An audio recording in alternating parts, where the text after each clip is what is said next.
할렐루야. 주일 일부 예배에 오신 모든 성도님들을 예수님의 이름으로 환영합니다. 하나님께서 여러분의 삶과 가정에 은혜와 평강으로 함께 해주시기를 축복합니다. 사랑하는 성도 여러분, 혹시 가정에 사춘기 자녀들이 있습니까? 저에게도 사춘기를 지나는 자녀가 있습니다. 이 아이들과 대화를 하면 마음이 답답할 때가 많습니다. 오늘 하루 어땠어? 라고 질문을 하면 그냥 좋았어요, 아니면 네 하고 짧게 대답하거나 답하지 않을 때가 많습니다. 이야기를 나누고 싶어도 아이는 금세 자리를 피하고 스마트폰에 빠져서 대화를 끊어버립니다. 마치 저를 싫어하는 것처럼 느껴져서 마음이 아플 때도 있습니다. 이런 거부감은 사춘기라는 성장의 과정의 자연스러운 부분일 것입니다. 아이들은 자기만의 세계를 만들어가면서 부모와의 관계를 새롭게 정립합니다. 하지만 주위를 돌아보지 못하고 부모의 사랑과 가르침을 외면하는 모습은 아쉬움이 남습니다. 그래서 이 시기의 부모는 인내와 지혜가 더욱 필요한 것일 겁니다. 오늘 본문에서도 비슷한 장면을 봅니다. 예수님께서 고향인 나사렛에서 배척을 당하십니다. 왜 사람들은 예수님을 배척했을까요? 그들은 예수님의 말씀과 능력을 경험했음에도 왜 마음의 문을 닫았을까요? 그리고 오늘을 살아가는 우리도 어쩌면 그들과 같은 마음으로, 같은 모습으로 예수님을 배척하고 있지는 않을까요? 마가복음 6장 1절에서 6절의 말씀을 통해서 우리의 신앙과 삶을 되돌아보고 하나님 말씀에 순종한 삶으로 나아가기를 소망합니다. 사랑하는 성도 여러분, 오늘 우리는 예수님이 누구신가에 대해 깊이 묵상해 보아야 합니다. 예수님은 단순한 선지자나 위대한 스승이 아니라 바로 하나님이십니다. 이 진리는 성경 전체를 통해 반복적으로 드러납니다. 마가복음 5장을 보면 예수님의 놀라운 사역이 펼쳐집니다. 군대 귀신을 내어 쫓으시고 오랜 혈류병으로 고생했던 여인을 치유하시며 죽은 야이로의 딸을 다시 살리셨습니다. 이 기적들은 예수님께서 전능하신 하나님, 그리고 병을 고치시고 구원을 베푸시는 하나님임을 분명히 보여줍니다. 예수님은 단순히 사람이 아니라 창조주시며 자연과 영적 세계를 다스리시는 분이십니다. 이 사실은 신약 성경뿐만 아니라 구약의 예언에서도 확인됩니다. 이사야 9장 6절 말씀을 함께 읽겠습니다. 이는 한 아기가 우리에게 낳고 한 아들을 우리에게 주신 바 되었는데 그 어깨에는 정사를 메었고 그 이름은 기묘자라 모사라 전능하신 하나님이라 영존하시는 아버지라 평강의 왕이라 할 것임이라. 이 말씀은 메시아이신 예수님이 전능하신 하나님이심을 선포합니다. 예수님은 이 땅에 오셔서 이 예언을 성취하셨습니다. 또한 요한복음 1장 1절과 14절은 명확하게 증언하죠. 함께 읽어보겠습니다. 태초에 말씀이 계시니라. 이 말씀이 하나님과 함께 계셨으니 이 말씀은 곧 하나님이시니라.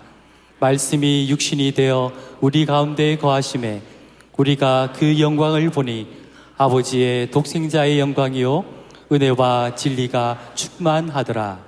아멘. 여기서 말씀은 예수님을 가리키며 그분이 태초부터 하나님과 함께 계셨고 곧 하나님이시라는 사실을 밝힙니다. 예수님은 창조의 사역을 함께 하셨고 육신을 입고 우리 가운데 오신 하나님이십니다. 성경의 수많은 증언들이 예수님께서 하나님이심을 증언합니다. 그런데 마가복음 6장으로 넘어가며 전혀 다른 장면이 펼쳐집니다. 예수님은 고향에서 배척을 당하십니다. 5장의 기적과 6장의 배척은 너무나 극명한 대조를 이루죠. 예수님은 이 땅에 오셔서 하나님의 나라를 선포하시고 하나님 나라의 백성으로 살아가는 길을 몸소 보여주셨습니다. 나사렛의 회당에서도 예수님은 늘 그러하셨듯이 하나님의 말씀을 가르치셨고 또 그들을 하나님의 백성으로 초청하셨습니다. 그 말씀의 권위와 능력이 넘쳤습니다. 회당에 모인 사람들은 그 말씀에 놀랐고 충격을 받았습니다. 마가복음 6장 2절에서 3절의 말씀을 함께 읽어보겠습니다. 안식일이 되어 예수님은 회당에서 가르치셨다. 많은 사람들이 듣고 놀라며 이렇게 말하였다.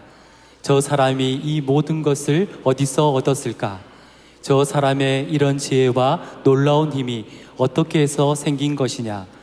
저 사람은 마리아의 아들 목수이며 야고보와 요셉과 유다와 시몬의 형제가 아니냐? 저 사람의 누이 동생들도 우리와 함께 여기 있지 않느냐? 그리고서 그들은 예수님을 배척하였다. 예수님의 말씀은 사람들의 마음을 뒤흔들었습니다. 그들은 그 권위와 능력에 놀랐지만 안타깝게도 그 놀라움은 믿음으로 이어지지 않았습니다. 그들은 예수님을 마리아의 아들 목수, 우리와 함께 자란 평범한 사람으로만 보며 거부했습니다. 그들이 예수님의 말씀을 듣고 의문을 품었을 때 이분이 진정 누구신가? 라는 질문을 깊이 던져야 했습니다. 이 지혜와 능력이 사람에게서 나올 수 없음을 깨닫고 예수님이 하나님의 아들이심을, 전능하신 하나님이심을 믿음으로 받아들여야 했습니다. 만약 그렇게 했다면 그들은 구원의 은혜를 누리며 하나님의 백성으로 새롭게 태어났을 겁니다. 그들은 예수님을 구주로 믿어야 했습니다. 하지만 나사렛 사람들은 예수님을 하나님으로 인정하지 않고 그저 평범한 사람으로만 보았습니다. 본문은 예수님이 그곳에서 많은 기적을 행하지 않으셨다고 기록합니다. 모두가 예수님을 배척하고 떠났기 때문에 그 어떤 능력도 베풀지 않으셨습니다. 사랑하는 성도 여러분, 예수님은 하나님이십니다. 예수님은 하나님이십니다. 죄로 가득한 이 땅을 구원하기 위해 사람의 몸을 입고 오신 하나님이십니다. 그런데 그 하나님이 자기 백성들에게 배척을 당하셨습니다. 왜 그들은 예수님을 알아보지 못하고 거부했을까요? 나사렛 사람들이 예수님을 배척한 이유는 여러 가지입니다. 첫째, 같이 읽어보겠습니다. 그들은 예수님을 너무 잘 안다고 생각했습니다. 그들의 눈에는 예수님이 하나님으로 보이지 않았습니다. 그들은 예수님을 목수, 마리아의 아들이라며 그의 가족과 배경을 언급했습니다. 우리는 이 사람을 너무나 잘 알아. 그는 평범한 목수일 뿐이야 라고 단정했습니다. 분명히 그들은 예수님의 말씀과 기적을 통해 특별한 권능을 경험했습니다. 하지만 그들은 확증 편향에 빠졌습니다.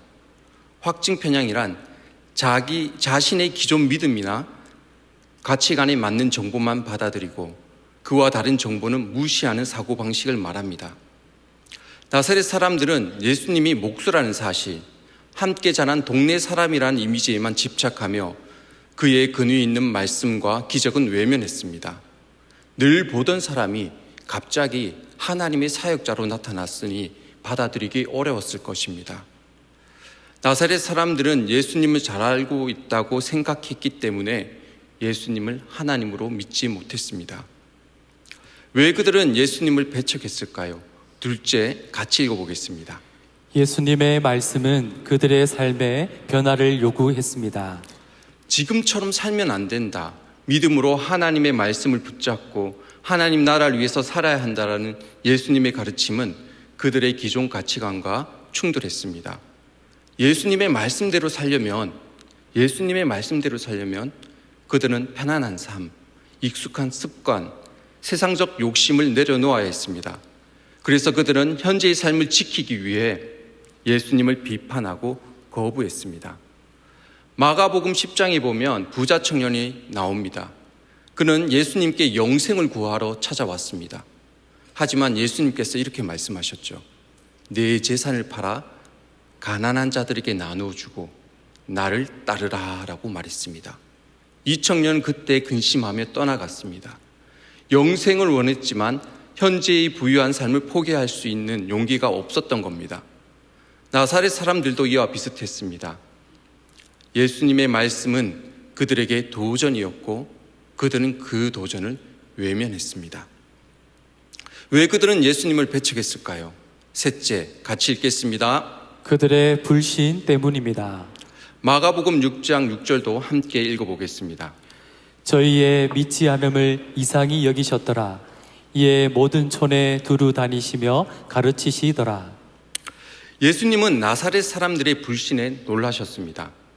이는 단순한 오해가 아니라 그들의 삶과 신앙 전반에 깊은 문제가 있음을 보여줍니다. 헬라어 아피스티아는 단순히 믿음 부족이 아니라 하나님의 능력을 의도적으로 거부하는 태도를 의미합니다. 불신은 예수님의 기적과 사역을 제한했고 하나님의 일을 막았습니다. 또한 이것은 하나님의 일은 인간의 믿음에서 시작한다는 것을 더 분명하게 우리에게 알려주고 있습니다. 히브리서 11장 6절도 함께 같이 읽어보겠습니다. 믿음이 없이는 기쁘시게 못하나니 하나님께 나아가는 자는 반드시 그가 계신 것과 또한 그가 자기를 찾는 자들에게 상 주시는 이심을 믿어야 할지니라. 믿음은 하나님의 사역을 경험하는 열쇠입니다. 나사렛 사람들은 율법과 전통에 충실히 따른다고 생각했지만 실제로는 영적 교만과 자신 욕심에 빠져 있었습니다. 이는 북이스라엘 그리고 남유다가 죄를 깨닫지 못하고 하나님을 멀리했던 모습과 닮아 있죠. 나사렛 사람들은 자신을 위해 살면서도 하나님을 섬긴다고 착각했습니다. 그들은 자기의 지식과 전통에 의존하며 예수님의 신성을 인정하지 않았습니다. 이는 불신의 전형적인 모습입니다. 불신은 하나님과의 관계를 단절시키고 구원의 기회를 상실하게 합니다. 예수님께서 저희의 믿지 않음을 이상히 여기셨다라는 표현은 그들의 불신이 얼마나 심각한지 보여주는 단편적인 모습일 수 있습니다. 예수님조차 그들의 태도에 놀라실 정도였으니까 말이죠. 예수님의 말씀은 그들의 전통이나 장로의 유전을 넘어 하나님의 백성으로서의 근본적인 삶을 요구했습니다. 예수님은 죄와 어리석음을 깨우치시고 하나님의 백성으로 살아가기를 가르쳐주셨습니다. 하지만 나사렛 사람들은 예수님을 그저 몫으로만 보며 그의 신적 권위를 인정하지 않았습니다. 그들은 예수님을 삶을 위협하는 존재로 여겼고 결국 배척했습니다. 이 모든 것이 불신에서 비롯된 비극입니다. 그렇다면 우리는 어떻습니까? 우리는 주님의 말씀을 기쁨으로 받아들이고 그 말씀에 순종하며 살고 있습니까? 혹은 나사렛 사람들처럼 주님을 배척하고 있지는 않습니까? 교회에 열심히 출석하고 예배드리며 기도에 힘쓰는 많은 성도들이 어쩌면 나사렛 사람들처럼 주님을 거부하는 삶을 살고 있을지도 모릅니다. 예배당에서 말씀을 듣고 아멘으로 화답하며 깨달음에 기뻐하지만 정작 삶의 변화가 없는 경우가 많기 때문입니다. 예를 들어 동료가 어려움에 처했을 때 내 일이 바빠서 내가 손해볼까 봐 라며 외면할 때도 있죠. 이웃의 필요를 보아도 내가 다른 사람이 도와주겠지라고 생각하며 외면하기도 합니다. 물론 남을 돕고 섬기는 것 때문에 오히려 어려움을 당하는 경우도 많이 있습니다. 그만큼 우리가 이 시대를 살아가는 것이 어렵다는 뜻이 되겠습니다. 하지만 그럼에도 불구하고 우리는 이웃을 사랑하고 섬기는 결단을 해야 합니다. 매일 그리고 주일마다 주어지는 말씀을 기억하고 그 말씀대로 살려고 노력해야 하는 것이죠. 단순히 은혜로운 말씀이다 라고 하고 그냥 넘어가서는 안 됩니다. 우리가 연약해서 어쩔 수 없을 때도 있겠지만 우리는 말씀대로 살려고 늘 결단하고 노력해야 하는 것이죠. 로마서 12장 2절의 말씀은 이렇게 얘기합니다. 함께 읽어보겠습니다. 너희는 이 세대를 본받지 말고 오직 마음을 새롭게 함으로 변화를 받아 하나님의 선하시고 기뻐하시고 온전하신 뜻이 무엇인지 분별하도록 하라. 사도 바울은 세상이 추구하는 방식대로 살지 말라고 당부합니다. 하지만 우리는 종종 세상의 가치관에 물들어 살려고 합니다. 실질적인 필요에 따라 움직이고 이익을 계산하고 논리적이고 합리적인 삶을 추구하죠. 그러면서 이렇게 얘기합니다. 이렇게 살아야 성공한다. 저렇게 하면 손해보는 거야. 그렇게 계산하는 것에 익숙해져 있습니다. 그런데 과연 이런 삶이 우리를 참된 행복으로, 기쁨으로 이끌어 줄까요? 그렇지 않습니다. 그럼에도 불구하고 우리는 어리석게도 그런 삶을, 계산하는 삶을, 합리적인 삶을 쫓으려고 합니다. 저도 예는 아닙니다. 도입에서 제 자녀의 얘기를 했는데요. 저도 제 아들과 딸의 미래를 그리며 세상적인 성공을 꿈꿉니다.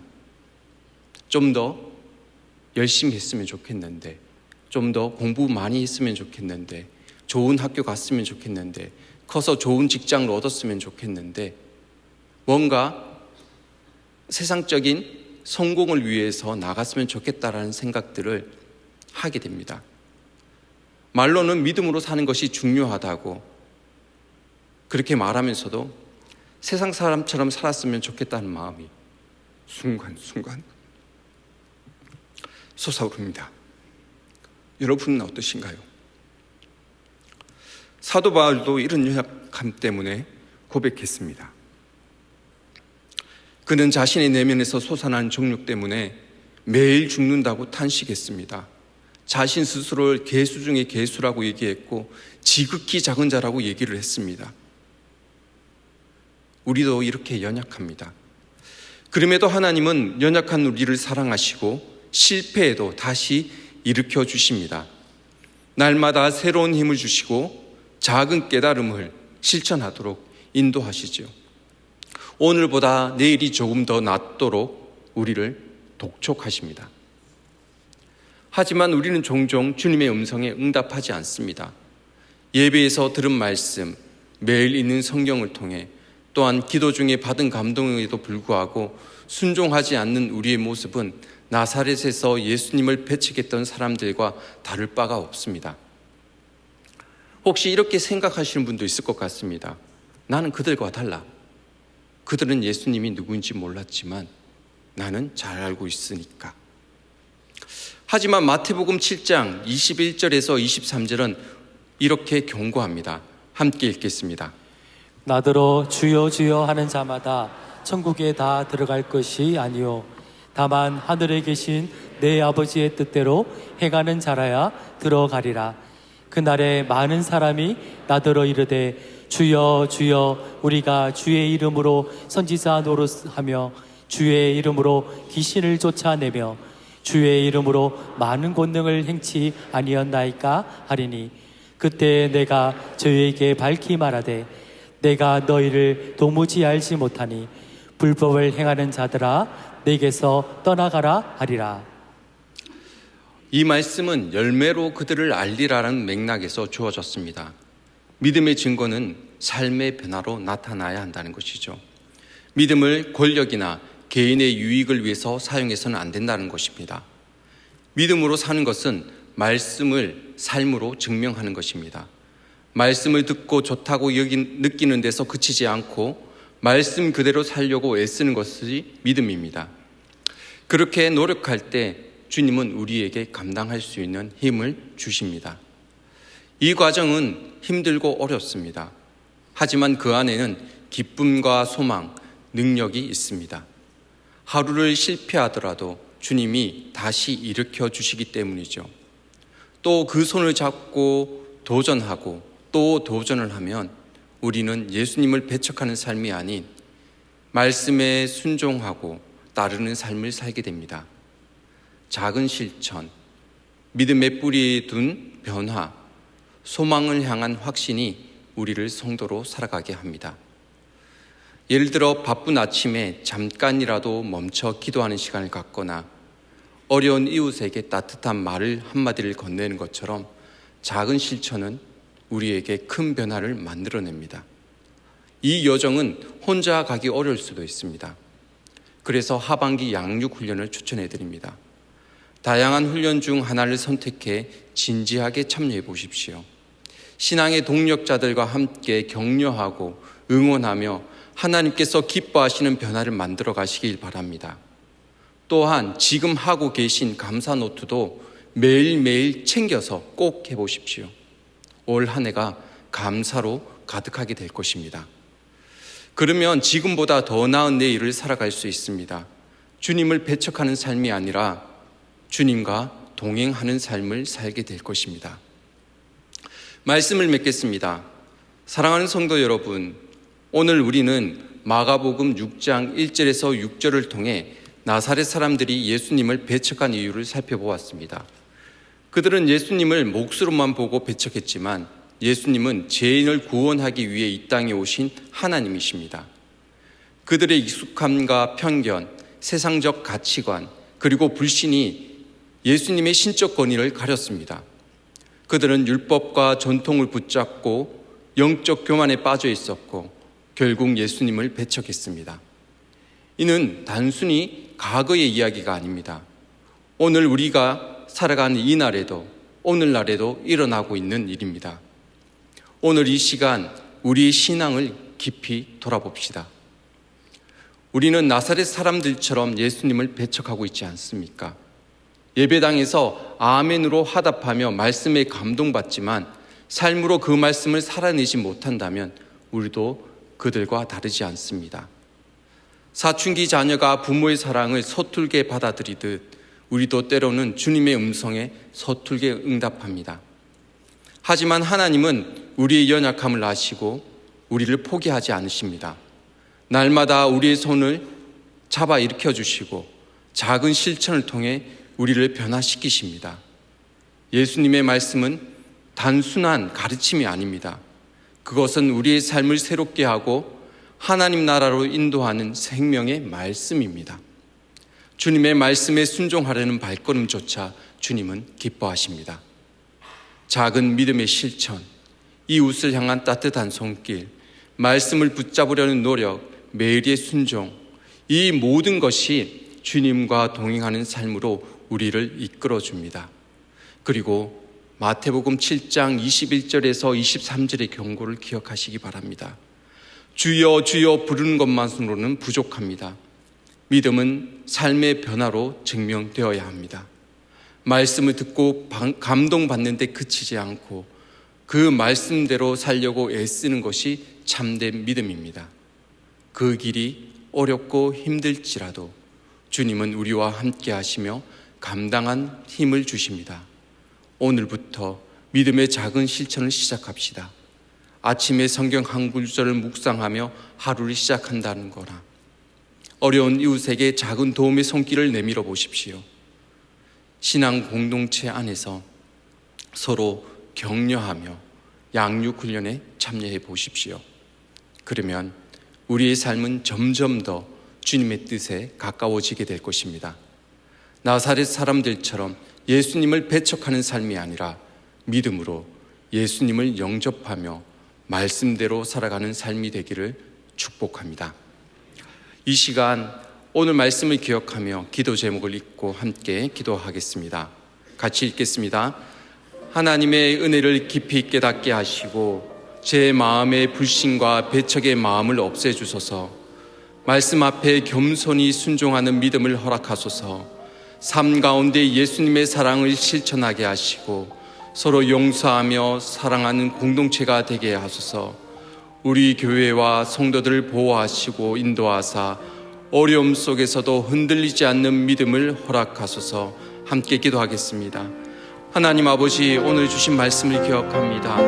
나사렛 그 사람들처럼 오늘 우리가 말씀 가운데 아멘으로 화답하지만 주님, 우리가 그 삶을 살아내지 못할까 두렵습니다. 주님, 우리가 아멘하며 화답했던 그 말씀에 순종하고 이루어가는 삶을 살 수 있도록 힘을 더하여 주옵소서.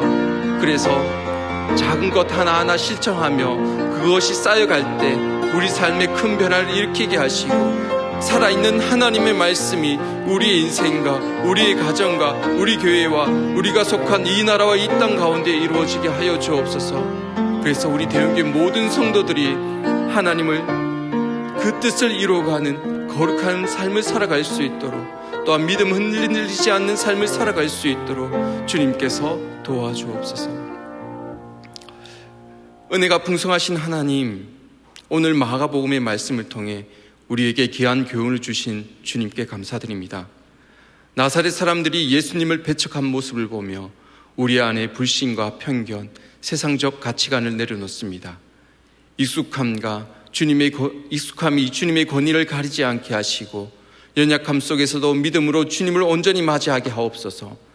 때때로는 사춘기 자녀가 부모를 거부하듯 우리의 마음이 주님께 닫혀 있음을 용서하시고 말씀에 순종하는 믿음을 더하여 주옵소서. 예배 속에 아멘이 삶의 변화로 이어지게 하시며 매일의 작은 실천 속에 주님과 동행하게 하옵소서. 사도 바울의 권면처럼 이 시대를 본받지 않고 마음을 새롭게 함으로 하나님의 뜻을 온전히 분별하게 하옵소서. 예수 그리스도의 경고를 기억하게 하시고 우리의 믿음이 삶의 열매로 드러나게 하시며 주님을 배척하는 삶이 아닌 온전히 영접하는 삶을 살게 하옵소서.